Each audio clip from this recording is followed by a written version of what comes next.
Well, welcome to this instructional audio. This instructional audio is to help you with this concept that we're going to be working on, which is called visual prayer. I want you to understand that this is a part of, or kind of a continuation of what we do when we're in session. And I wanted to reinforce to you what the visual prayers are about and the importance of getting on board with the visual prayer now at the beginning of doing the visual prayers. It might be a little challenging, to say the least, because anytime you got to discipline yourself or you got to, train yourself, well, the mind, the conscious, the body, they're going to resist the change. So you may have to spend some time. For a few days, it's not going to take that long, but for a few days, get before you get it right. And don't get upset about it or don't get bent out of shape about it. It's just one of those things that it takes time. Anytime you're talking about something new or something different, it's going to take time to get it accomplished. And now that I'm over here talking, they're going to start running on a mower or something because I'm outside on the back porch talking to you about this. So I don't know how this recording is going to come out. Hopefully it won't take them that long to cut their grass or whatever they're doing. I need to cut my grass. See, I got distracted. See how distracting a sound can be. And here we're talking about visual prayers. I hear a sound in it of a lawnmower, and it's distracting me from what it is that I'm trying to do right here.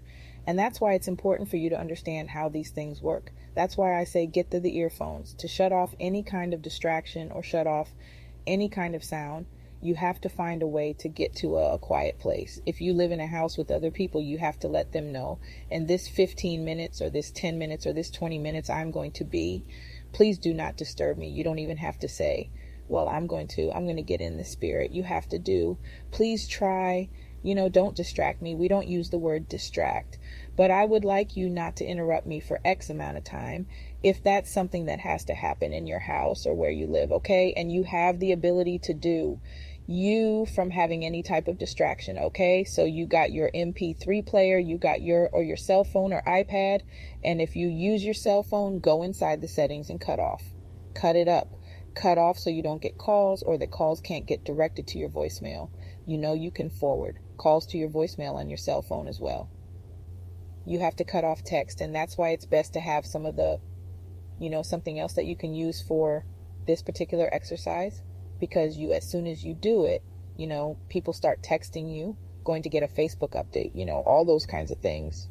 And you hit those little sounds and you're like, we're so in tune to our technology, and that's why I want you to think about cutting off your technology for a couple of minutes for a little bit of time. Okay. Now the sounds that you put in your ear should be instrumental sounds. You want some type of instrumental sound that soothes you. It's a soothing sound that soothes you. You know what works for you. You don't need that. No, you don't need that, number one, because that's a recognizable sound.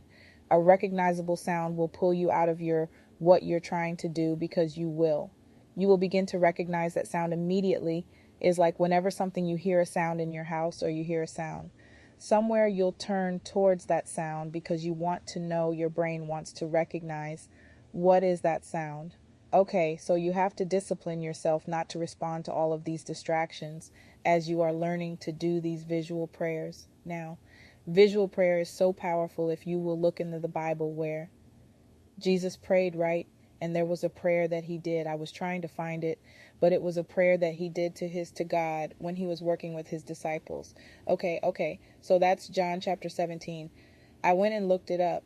That whole chapter is broken down into 3 parts, where Jesus is praying, and the prayer is before he actually is arrested. In the first part, he's, praying, and second part, he's praying for the disciples, and the third part, he's praying for those that would be taught by the disciples, or how the word that he would speak would go out. The thing I want you to see is how he prayed. You study Jesus's methods, and you will see that he was visual in his prayer. It wasn't just, but he was visual, and that's why you want to go. And don't just read it in the King James Version. You should read it in more than one version of the Bible. Now, you don't want to get caught up in, religious philosophy or religious banter in these cases. The only thing that you're interested in is the results.